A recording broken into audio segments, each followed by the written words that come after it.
bienvenue sur Un Petit Chose. Aujourd'hui, je vous propose une recette de soupe de riz sauvage. Alors vous allez voir, c'est une recette simple qui peut s'adapter à vos goûts et aux saisons. C'est une recette très riche en vitamines, en nutriments. Vous allez voir, on va utiliser plein de bonnes choses super intéressantes pour vous, pour garder la pêche. Là, il y a un coup de froid qui est en train de s'abattre sur le sud, donc des bonnes petites recettes comme ça, on en a encore envie. Donc vous allez voir, c'est très simple, ça se fait en pas longtemps et vous pouvez même caser plein de petits tupperwares dans vos coins vélo pour par exemple le prévoir pour emmener au boulot et tout ça. C'est super pratique. Donc tout de suite, la liste des ingrédients. Vous aurez besoin de champignons, de bouillon de légumes, une brique de crème de coco, 90% de coco fraîche, un demi-paquet de riz sauvage, un oignon, un poivron, 2-3 branches de céleri, 3 gousses d'ail, un pané, un peu de coriandre ou de persil haché, du sel, du poivre, un peu d'huile d'olive pour faire cuire tout ça, un peu de curry et de gingembre si vous aimez. Bien sûr, si vous pouvez mettre d'autres choses, c'est juste que le curry va très bien avec la crème de coco et tous ces mijotés de petits légumes. Commencez par faire cuire votre riz sauvage dans un grand volume d'eau pendant au moins 30 à 40 minutes avant de faire le reste. Faites chauffer une poêle avec un peu d'huile d'olive et coupez votre oignon en tout petit pour le faire mijoter. Donc je précise en tout petit parce que ça va être mieux pour la suite. Donc là. Rajoutez aussi vos gousses d'ail. Donc moi j'en ai 3-4.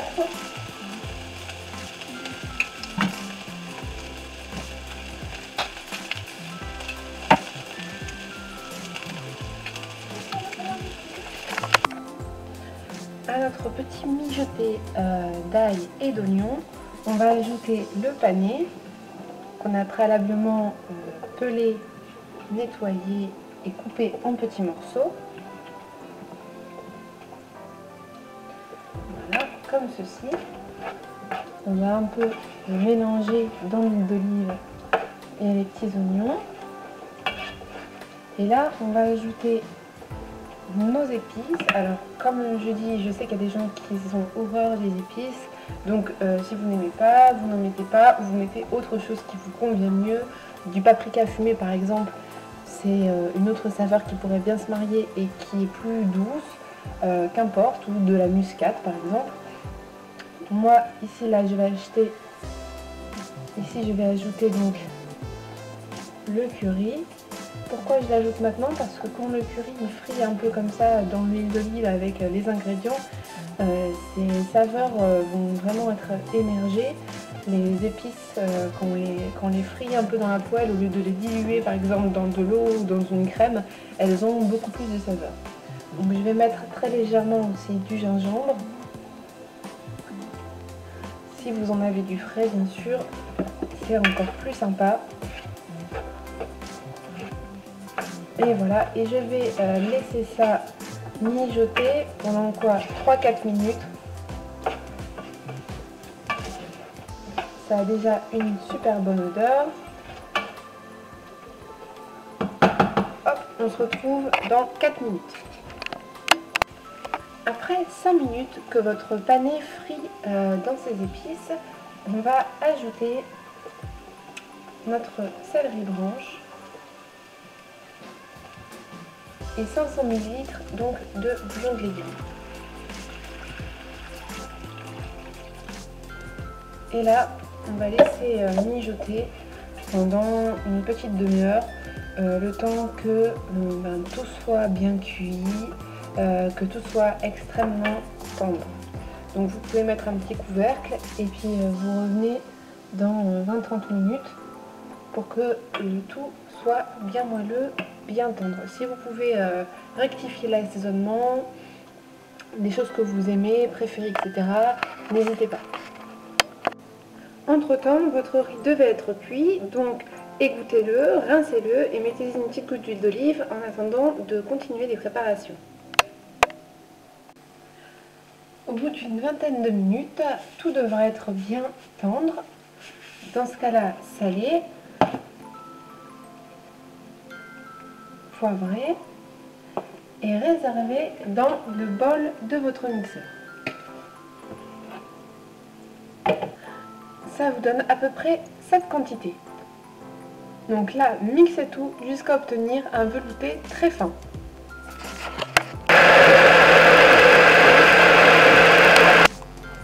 À la sortie, vous devriez obtenir ceci, quelque chose de très lisse et de très velouté, de très crémeux.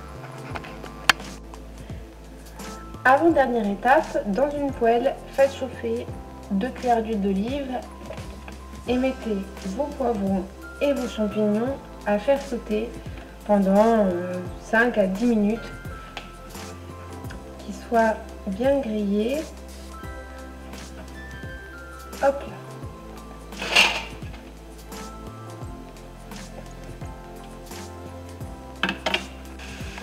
Quand vos légumes ont fini de bien griller, ils devraient à peu près ressembler à ça.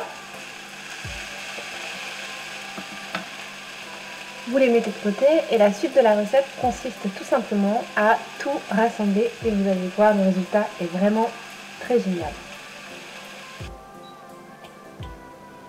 Maintenant, dans une casserole à feu doux, transvasez votre velouté de panais au céleri.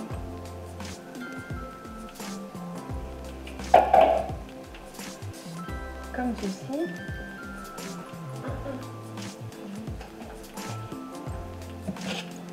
Ça sent super bon le curry. Pour ceux qui aiment, c'est vraiment le top. Et curry coco avec des bons légumes, ça marche super bien. Donc là, on va mettre la crème de coco. Alors, c'est une briquette de 400 ml. C'est la marque Cara, pour ceux qui peut-être chercheraient dans les rayons. On mélange bien, ça va donner quelque chose de ultra onctueux.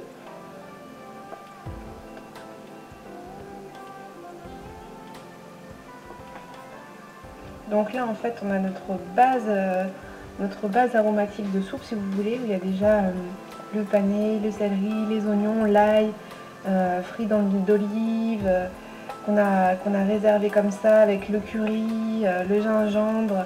On a ajouté donc la crème de coco. Donc là déjà il y a une odeur juste de dingue. Ensuite vous allez ajouter votre riz dedans. Alors essayez de voir à peu près quelle est la bonne proportion. S'il y en a trop de riz, ne noyez pas votre riz dans la soupe. Mettez-en pour que ça reste quand même relativement bien crémeux et que ça reste à peu près une soupe de riz sauvage et pas un riz sauvage à la crème. Hop là.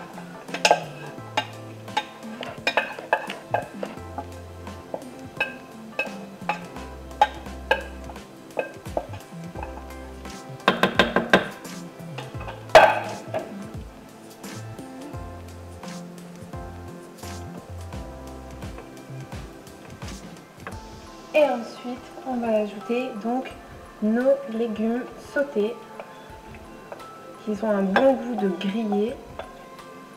Hop là. Donc là, on a le résultat final. Ça sent juste super bon.